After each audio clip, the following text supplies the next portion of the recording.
Another thing be I baptized. heard from Padre Toro.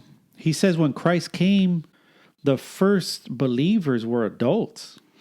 So it'd be logical they're Yeah. gonna be the first one baptized. So a lot Well, of, yeah. but once they started having infants, they started back. You know what I mean? And then the topic got brought up Yeah. as yeah. So a lot of like Protestants will say, "Look, only adults were baptized that had faith." Well, yeah, because that's when Christ came. Yeah. What do you want them to be like? Like, let's use logic here. Do you want them to go become infants and then be like? It doesn't make sense, you know. And so yeah, of course, the first believers were adults because when Christ came and he taught and people became known as Christians in Antioch, they were adults.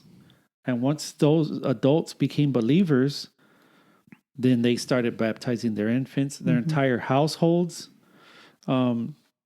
What does it say in the scripture? It says their household after she and her household had been baptized, and then the other verse, then he and all his family were baptized at once. You know, the Protestants only look at the person, the adult, Yeah. but he ignores the family part, the household part. But just something to think about. This ain't Catholics being mean to Protestants here. This is more like, hey, let's learn, let's Yeah. research, let's present arguments. You know, and this is also primarily for Catholics that don't know the faith.